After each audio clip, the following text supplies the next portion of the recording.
আজকে আমরা বিভিন্ন মানুষের কাছে বিভিন্ন সংস্কার প্রস্তাবের কথা শুনতে পাই। দিতেই পারেন। বিভিন্ন মানুষ বিভিন্নভাবে, যারা দেশ নিয়ে চিন্তা করেন, দেশের কথা ভাবেন, মানুষের কথা ভাবেন। অবশ্যই প্রতিটি মানুষের অধিকার আছে দেশের জন্য, দেশের মানুষের জন্য কী চিন্তা ভাবনা সেগুলো উপস্থাপন করার জন্য মানুষের সামনে। এখানেই পার্থক্য। অন্য যতগুলো মানুষ আজ সংস্কারের কথা বলছেন, সংস্কার বিষয়ে কথা বলছেন, তাদের সাথে বিএনপির পার্থক্যটা এখানে কোথায়? বিএনপি স্বৈরাচার যখন অস্ত্রের জোরে ক্ষমতা দখল করে রেখেছিল, যখন মানুষকে, আমাদের শত শত নেতাকর্মীকে গুম খুনের মাধ্যমে, গুম খুন করার মাধ্যমে ক্ষমতা ধরে রেখেছিল, যখন দেশের লক্ষ লক্ষ মানুষের উপর অত্যাচার নির্যাতন চালিয়ে মানুষের ভোটের অধিকারকে হরণ করে ক্ষমতা দখল করে রেখেছিল, তখন তার সেই রক্তচক্ষুকে উপেক্ষা করে বাংলাদেশ জাতীয়তাবাদী দল দেশের মানুষের সামনে 31 দফা উপস্থাপন করেছে। সেই স্বৈরাচারের চোখের চোখ রেখে বাংলাদেশ জাতীয়তাবাদী দল বলেছে, তোমরা দেশকে ধ্বংস করেছ, আমরা দেশকে পুনর্গঠন করতে চাই। প্রিয় সহকর্মীবৃন্দ, সেই সময় আমরা, আমাদের পাশে, আমাদের সাথে কিছু রাজনৈতিক দল ছিলেন, আন্দোলন অংশগ্রহণ করেছিলেন বাংলাদেশের গণতান্ত্রিক কতগুলো রাজনৈতিক দল। সেই দলগুলোকে আমরা সাথে পেয়েছিলাম, তাদের সাথে আলোচনা করে তাদেরকে সাথে নিয়ে আমরা 31 দফা উপস্থাপন করেছিলাম।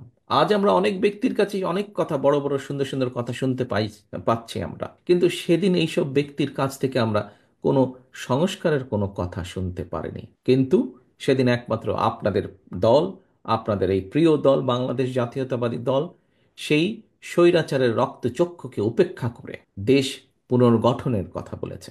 প্রিয় সহকর্মীবৃন্দ, এর থেকে একটি কথা প্রমাণিত হয় যে বাংলাদেশ জাতীয়তাবাদী দলের প্রত্যেকটি সৈনিক, প্রত্যেকটি কর্মী দৃঢ়ভাবে আমরা বিশ্বাস করতাম, জনগণকে সাথে নিয়ে জনগণের যে আন্দোলন, সেই আন্দোলন অবশ্যই সফল হবে। আমাদের ভিতরে এই দৃঢ় বিশ্বাস ছিল বলেই আমরা আজ থেকে 2.5 বছর আগে সংস্কার প্রস্তাব উপস্থাপন করেছিলাম, করতে আমরা সক্ষম হয়েছিলাম।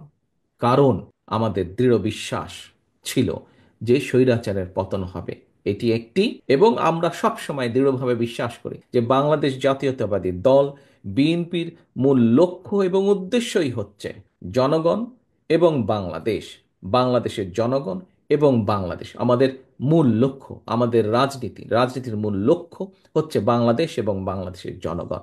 সেজন্যই আমরা আজ থেকে সবার আগে উপস্থাপন করেছিলাম কিভাবে আমরা রাষ্ট্রকে মেরামত করতে চাই, রাষ্ট্র কাঠামোকে মেরামত করতে চাই, কিভাবে ভেঙে পড়া প্রতিটি প্রতিষ্ঠানকে আবার মেরামত করতে চাই, এবং যে রাষ্ট্র কাঠামো মেরামতের মাধ্যমে দেশ এগিয়ে যাবে, দেশের পুনর্গঠন হবে, বা দেশের মানুষের ভাগ্যের পরিবর্তন হবে।